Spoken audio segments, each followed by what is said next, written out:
music going.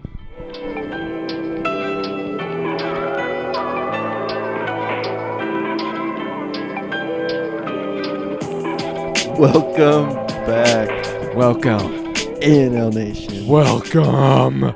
Dude, I'm vibing. That was like some good. That was some nice lo-fi beats, brother. Oh, yeah. Hey. Shout out to Kaija Streams, DMCA free, copyright free music. Used to put that on my playlist. Dude, I will listen to lo-fi beats when I'm studying stuff all the time. Like that kind? Yeah, like that. It's just in the background, just kind of quiet. And I'm just like, and I'll just be reading my material. I have to have white noise. If there's any type Really? of rhythm to it. That's how it's Riley is. game She over. but for me, like when I read books, I listen to this playlist on Spotify called Quiet Reading Music. And it's just like, it's almost like classical / meditation / has some beat to it. But like if I'm like studying some stuff, I'll just have lo-fi beats.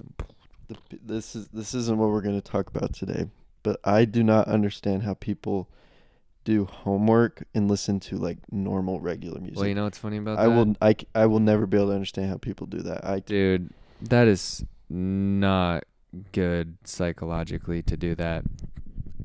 It's like, just stop if you're doing that. Like once you learn what's actually going on in the background, that is dumb to do that. I used to do that in high school, and then I learned because I was like, bruh, I can do homework and listen to freaking G-Eazy. It's like, yeah, you can. I'm not saying you can't. You can do anything you want. Right. But your subconscious mind is listening loud and clear to every single tiny detail of the song while you're trying at the same time to focus on some task. It's so counterintuitive. Yeah. It's, to me, it's just crazy. Like people will, like, I think it's just it's probably more of a high school problem, but like in my seminary class, there'll be students listening to, I know they're not listening to hymns during class, and I'm just like, dang, like there's no way you're getting anything out of this. No. Because your mind's just listening to the music. But that goes into what we're going to talk about, which is leveling up, because there's some things you're going to be able to need to leave behind in order to become the person that you want to be. Yeah. So we just chatted for a few minutes. Like we want to just hit a few points on this. Yeah, this one won't be like super long, 6 or hours anything. long. We just want to hit a few points on this and kind of give you something to chew on, to think about, because I think this will be a subject we'll dive into a little bit deeper. This is something we could do a seminar on. Yeah, like this subject is, it's not just a quick we need podcast. To do a seminar. Dude, look, y'all, like Carter and I had this dream, okay, of like public speaking in front of y'all about some of this stuff. So like, let's figure out how to make that happen. Let's do it. Because that would be awesome. So anyways, yeah, we'll keep this one kind of concise, but it'll give you some things to think about, so that when we bring this up in other podcasts where we can talk about it longer and more in depth, you'll have the context. Yeah, so we're not just going to jump into all right now and overwhelm you with a bunch of stuff, so we'll kind of take it step by step. But yeah, so leveling up, what do you mean? Yeah, so it's just been something that's been on my mind a lot recently. I think, I don't know, it's just like something that is it's because we're trying to explain it, and it's like kind of hard to explain, because like in a video game you have XP, and it's like when you reach a certain XP you go from level 2 to level 3. And it's like you don't necessarily have that in life. That'd be kind of nice if you're like, oh shoot, like I got. You're like, cause like in Minecraft, bro. Yeah. You know what I'm saying? Like right now. So. What's your level? Dude, right now Riley on our Minecraft world is like level 55, Shoot. bro, which is insane, because we start like enchanting stuff. Dude, total nerd talk. You can enchant stuff in Minecraft and it's dope, but it costs XP. Ooh. It's sacrifice, bro. If you want the good stuff. Goodness. Dude, Minecraft is freaking archetypal, because we're going to be talking about this stuff today. And for all you nerds who are talking crap on Minecraft, stop, because it's so fun.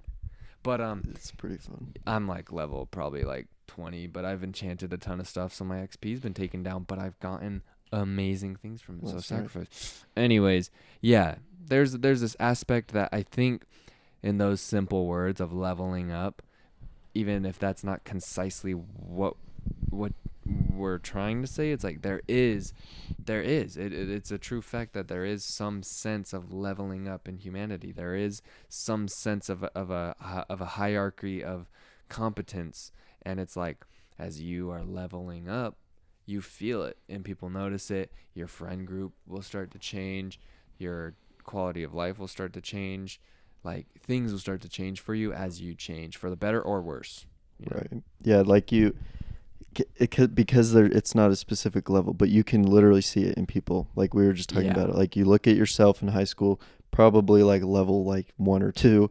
You look at yourself now, you're like, oh, maybe I'm at like 6 or 7 or 9 or 10, whatever. But then you look at like your parents, you're like, man, they're like level 40 or whatever. And then you look at President Nelson, you're like, he's like level like 100. Like there's very distinct. You're like, he is That on a is different. a holy man. Yeah, you're like, this dude's on another level. And so like Yeah, you we say know it stuff when like you that. see it, Yeah. but it's not. So that's like that. We hope that like that description and that background is kind of helping you understand what we want to talk about for just a little bit, is like that process of how you can push yourself, things that you can do to try and get yourself to that next level. And a lot of the times it is something that just happens naturally. It's something that you start to like understand as you continue to try and better yourself. It just kind of happens. Like you're not like consciously thinking, all right, well, as soon as I do this, I'm going to reach the next level. Like it's something that takes time and it just kind of comes naturally. But there are things that you can do to try and push yourself to get to that next level. And so one of the things that we discussed just beforehand real quick was how leveling up and becoming a better person, trying to just being able to level up, a lot of it comes down to leaving behind old habits and replacing them with better habits. And so I guess what would you say has been like, 'cause I don't know, I want everyone to like kind of understand, like have an example. So like what would be one that you would say that you've had either recently or in the past where you're like, all right, I had this habit, I got rid of it, replaced it with this, and I felt like in my life that was me leveling up. Yeah. Let me think about that for a sec, because and one thing I will say is like what you were saying is like spot on, because it's like when in life maybe you don't have a good sense of what we're saying right now, but all of a sudden one day you're gonna be like, whoa, I feel like I just leveled up. And like you're gonna hear those words or words. You're gonna hear our voices. You just leveled up. Good job, buddy. You Leveled. just leveled up. Level up. Leveled up. Oh gosh, I was not ready for that. But man, I mean, obviously there's a plethora, but it could be like small ones even. A lot of times it's small. Right. Because I mean, like we were just talking about before we started recording, it's like, and bruh, compared to the story I was telling in the one with Cameron about like my high school, like the Mountain Dew. Yeah, like the Red Bull and the donuts. Oh, I don't know why I think it's Mountain Dew. Yeah, I don't know. It's a Red Bull, bro. Get the story right. I should be able to remember that. But it's like, compared to that kid, I'm on a different level. Right. See, it's like we know I'm on a whole nother level. If you let me dream, it will double. Okay, that's a good rap, bro. But anyways, I could just say right now, like what I'm working on with because in the previous podcast we were discussing it, but food. So it's like right now I'm working on leveling up my nutrition, and it's not been easy. And it's like, dude, some mornings I'm like, I'd rather just freaking drink a Bang and like drink a protein shake, because I don't want to cook all this food as soon as I wake up. But I'm like, all right, I'll just freaking do it. And then I'll do it, and then I'll feel like so good and like sustained energy throughout the day. And I'm like, oh my gosh, like at the end of the day, I'm like, I'm so grateful I did that. So anyways, that's what I'm working on right now, is like that. Okay, that's good. I just had this like ding, this little light bulb in my mind. It's not that I'm changing this habit. Okay, you have to look at the thought that the habit's attached to. So the habit is, I wake up in the morning and I'm like, man, and I have done this sometimes. So I'm like, I'd rather just drink a protein shake and Eat a bowl of cereal. yeah, whatever. something easy and fast that I know is not going to sustain my energy very well and it's not going to give me the fuel my body wants or needs. But it's like, I'll just fall into that trap. But it's like, what's the thought behind that? Well, the thought is probably something along the lines of some language like, oh, I can't sustain this for long. Oh, this is hard and I don't know if I can do this for long. It's like those thoughts are tosh. That's a Britain word, man. It means crap. But it's like those thoughts are tosh. And so it's like that is a part of me that I am right now in the process as we speak working on letting go of that and letting it die off so that I can replace it with a new thought, which will breed a new habit. So I could just say a new habit, but I'm going to use that interchangeably, like habit and thought, because they go together. Right. But I can replace that with a new habit of, I can do this. I can wake up and make this whole food meal that I've planned out. Like, I can do this. I can totally do this. It's not that hard. It's not as hard as I'm making it up to be. So it's like, I'm in the process of letting that habit/thought die off right now. And I can feel it getting weaker as that negative thought, I can feel it getting weaker as I give it less of my attention, because where your attention goes, energy flows. And so if I'm giving all my attention to this thought that's saying I can't, that's where all my energy's going. And then then I can't. It's like that Logic line. We listened to the song today. It's called Never Been by Logic. And he says, saying that you can't just solidifies you never will. I've been working like I've never been. I struggle every day, but I just can't let the devil in. If I knew back then what I know right now. We gotta get him on one day. That would be so cool. Sick. But yeah, so it's like that's one thing I'm working on right now. Is I am letting that. Actually, I gotta watch my language, because language is powerful. The words you use are powerful. That's dying off. Right. And I am letting it go, and I am replacing it with a new thought of I totally can. Of course I can. I'm so capable of waking up and making a whole foods meal that I've prepared in my mind, and I have the food to do it. I can do that. I just as I'm thinking about this, the thing that just keeps coming to mind, I think might be the hardest thing to level up, is leaving behind people that aren't going to help you Dude, get you're to the bringing next up level. Like the gold subjects tonight. I'm glad you brought this Because one up, like I'm thinking about it, I'm like, yeah, you can sacrifice food. Like that's like, if you really boil it down, that's not that big of a deal. All right, I'm gonna sacrifice my music. I can clean that up. I can clean up my language. I can start to work out. I can whatever, like all these things you can start to improve. But then as soon as someone's like, hey, like, your friend Jimmy John over here, is really bringing you down. He's a low vibration person. He's someone you're like, ooh, but he's like he's my bro. Been my homie forever, and and we've it's been like through so much. And I'm not saying it's easy, because it's not. Like, they're people you care about and love. And again, like when we're saying this, we're not saying like cut people out of your life and not doing that. But I think the people you spend consistent time with, like the mantra of the past 6 months of my life have been, and a guy at my work was, he was the head graphic designer at the company. He would talk about it all the time, and it's like something I knew, but it's like you're a sum result of the 5 people you spend the most time with. And I've really tried to take that seriously for the past 6 months. Is like, I don't want to let anyone into that 5 that I don't want to be more like, or someone that's going to help me become better. And so like, do you have any thoughts on ways to like get through that or overcome that? Because I'm still trying to formulate my thoughts on that, because it just popped into my head. Yeah, but no, that's a great thing to bring up. And without getting into too much detail, right. I will say this, that human beings have this, I would say, biological, it's so deeply seared into our physiology that we need closure, dude. We need closure as human beings with our interactions with other human beings. It's like you need it. You crave it so bad, and it drives you freaking bananas if you never get it.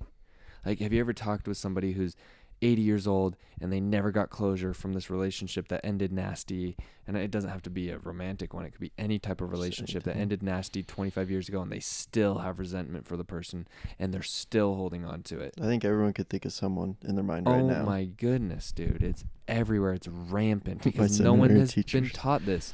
So it's like, here's what you need to do. You need to finish the conversations. So that's what's really important, is finish the conversations with people. So let's say this could be a whole podcast idea talking about this.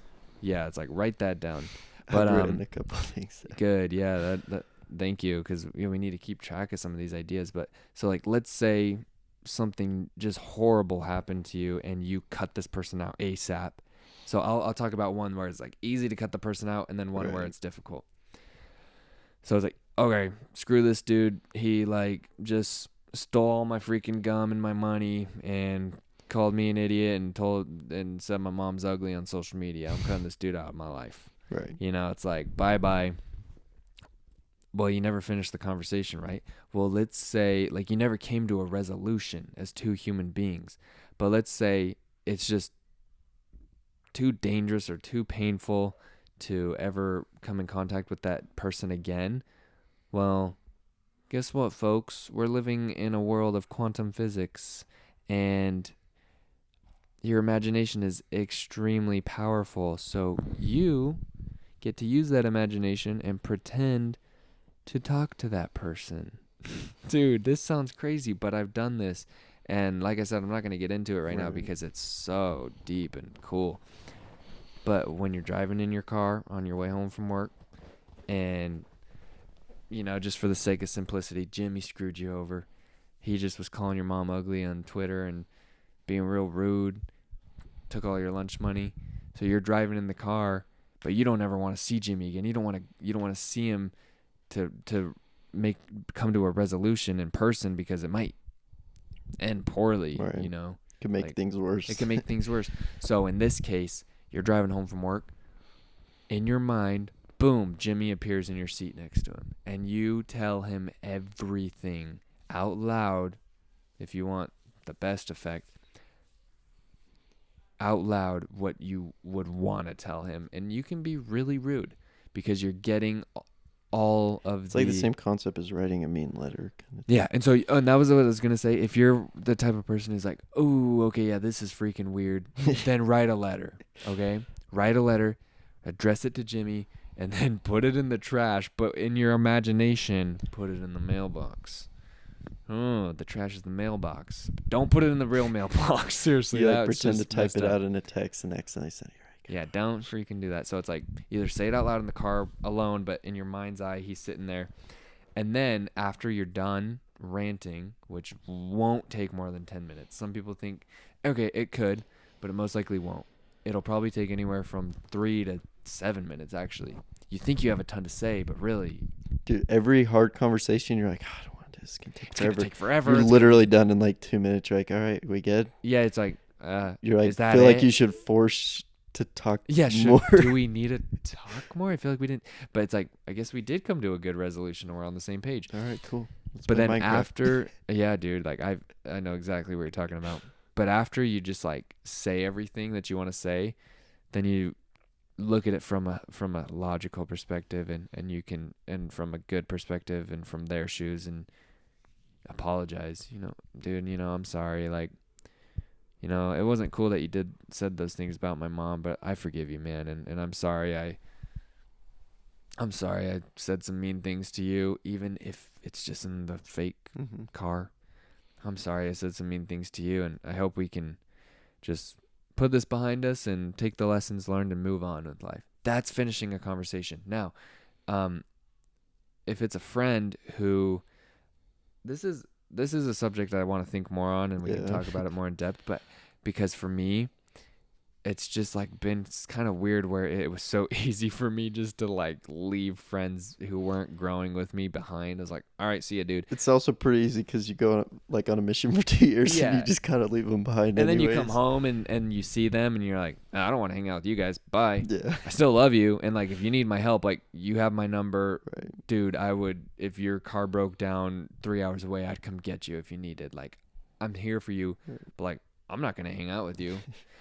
And I'm totally cool with that. But I know a lot of people who, when they're getting into this self-development world, they start to grow. And what happens when you start to grow? If people aren't growing with you, you have to leave them It's behind. literally the same principle as physical growth. If you are you can't wear too small of shoes. You physically cannot. Like, you cannot wear baby shoes. It's literally the same thing. Dude, that's a really good metaphor, because if you are forcing, let's say you're a size 8, been size 8 forever, all your friends are size 8s, and all of a sudden you just went to a size 9 and then a size 10, and you're still shoving your foot into a size 8 anymore because you don't want to leave your friends behind. It sucks. It's painful. It's just, it's uncomfortable. It's going to be uncomfortable to get used to a new shoe, but in the end, it's going to be so much better, and you're going to be able to help so many more people. So, dude, without getting too deep into it, I would say you just have to do it. You have to sit down and say, okay, I have two options. I can stay with these friends and abandon all that I know, and abandon what I want to be, who I want to be, and stay with them in this lower size or this lower level, or I can let them go and move forward and invite them to come with me, and if they decline, that's up to them, and I need to respect that. But I am not going to. It's a poor investment of my time and energy to continue to be friends with them. And there's nothing wrong with that. And in fact, it is so selfless to do that. And I'm tired of hearing people say that self-development is selfish. It's really annoying, because it is the most selfless thing you can do to help yourself, because you can help so many more people if you're helping yourself first. So many more. I'm not talking 10 more people, 20 more people. I'm talking thousands more people, hundreds of thousands, millions of more people. You know, do you think President Nelson takes care of himself? Obviously, he's almost 100 years old and he travels the world. He takes care of himself. Still skis. Yeah, he takes care of himself so deeply because he has the world to look after. Right. Yeah, no. You just think about it, like, you can't, yeah, it's I mean, it's all the cliche things. You can't help someone if you're not in a good spot to, like, you can't lift someone up if you're not above them. But like the VRM slogan of being outward focused but inward aware is like one of like the coolest things. Like, that it was Sister Leiter. Do you remember her? We picked her up. Yeah, I remember her. I think so. Dark brown hair. Yeah, short. She's a little bit really shorter. short. Like, I was like, oh wow, like that's really cool. Anyways, but like, I was like, that's like a great way to think about it. Is like, you can still be outward focused, like being able to help people. If that's your purpose behind it, then it's going to be a lot more meaningful. But I remembered what I was going to say before that. But it's like, one of the things that I think that we've really focused on, specific, like recently with relationships, whether they be romantic or friendships, is giving people the opportunity to rise up. Because it's not like, you're not like, I'm sacrificing my friend on the altar of my greatness. It's like, it sounds a little bit wrong. It's like, that's not what you're doing at all. It's like, hey, I want to become better, and if you want to come along with me, great. But if not, like, it's not gonna, you're not, it almost naturally happens. Like, it just like naturally falls off. And so I think that's something that kind of just, that I've tried to keep in the forefront of my mind, is like, hey, like, I want to continue to improve. I want to continue to become better. And it's been cool to see, like, the people that are in my life for a reason, because they're helping me rise, but also, like, I feel like I'm doing my part to help them rise, and they're rising with me. And so it's like kind of cool to see that natural process take place, and to be able to look at, oh, okay, these people are in my life because they're rising up, and I'm, rising up with. And anyways, so I think, like, you kind of almost have to trust the process a little bit, in that. Definitely. And it does, it's a natural process, just like a plant growing is a natural process. And you're going to outgrow people, and you're going to wish with all your heart that they have this desire to grow with you. And when they don't, it's going to be sad, but you're just going to feel too good to stop. You're just going to want to keep going. So I guess to finish, to wrap up, I'll just kind of share what we were talking about before we started recording. But the Christian story is really worth studying, even if you don't believe it in the religious sense. It's really worth anybody to study. Right. It just has it's too symbolic of this life not to study it. It's archetypal, it's beautiful, everyone should study it.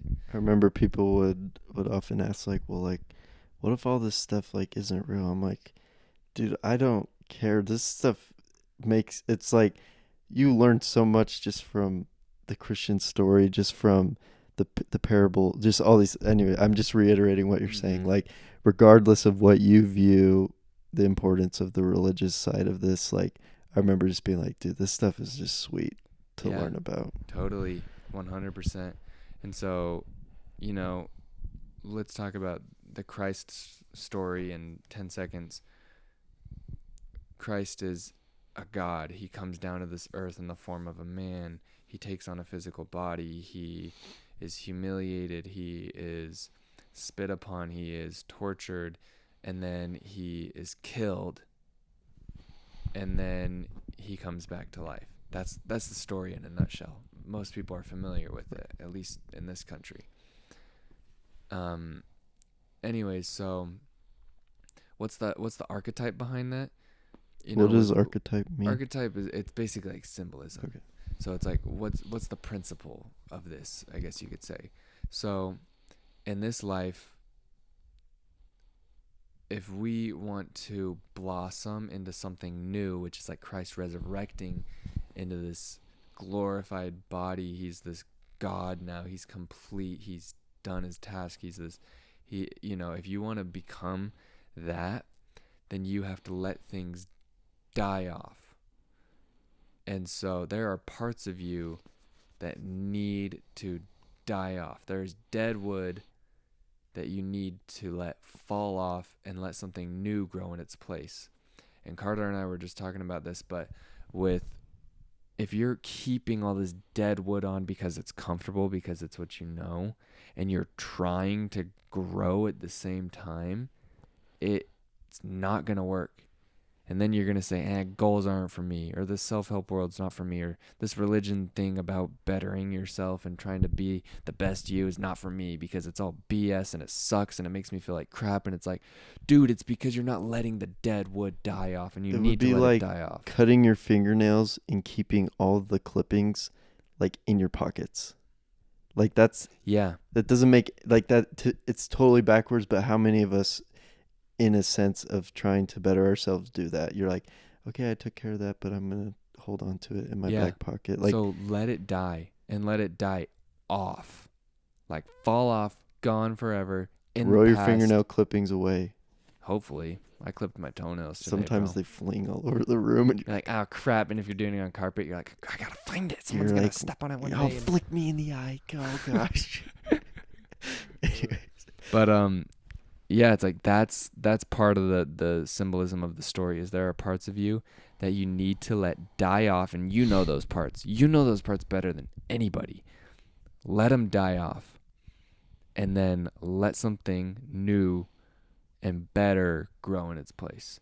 So that's the introduction to, a podcast that we will do in the future is, and a subject we will continually be talking about, always, because it will always come up in some other way, because it's part of self-improvement, is you need to let the parts of you that are hindering you, and I'm not going to say bad parts of you, because you need to be, that can breed thoughts of shame and guilt, and which is can be very detrimental, but just parts of you that are not serving you. Right. Let them die, and then grow something new in their place. And that's all I'm going to say about it. Yeah, no, I think just like the call to to action would be to do like what Reese said, is like, like we could say, cut the people out of your life that shouldn't be there, but it's like, that's, maybe you're at a place that doesn't matter. Or we could say, really try and figure out your language, like really try and figure that out. But like, you guys know yourselves better. Like, I'm sure you've had things come to your mind just in this conversation of like, oh, I could do better. Like, same here. And so it's like, try that out. Try and let some of those things go. Try and mend those relationships, make restitution with people. Just try and clean the closet out, and really do your best to do that. And it's almost like, as you do that, that's you level up by doing that. Like, you're earning XP by doing that. We could make a video game about this, but yeah. And so just do your best to try and look for opportunities to to to take these little steps to help you level up, because it's so empowering when you level up. It's so empowering to look back at, like we were saying, like, we are glad that some of the parts of ourselves from like high school or junior high are dead. We're like, those should die, be burned, and never come back. And so really just it's very satisfying and empowering when it does happen. And if there's any way that we can help you do that, if you're having a hard time figuring out what that might be, we'd love to talk to you about it. And whatever we can do to try and help you reach the next level, we would be more than happy to. But give us a follow on Instagram.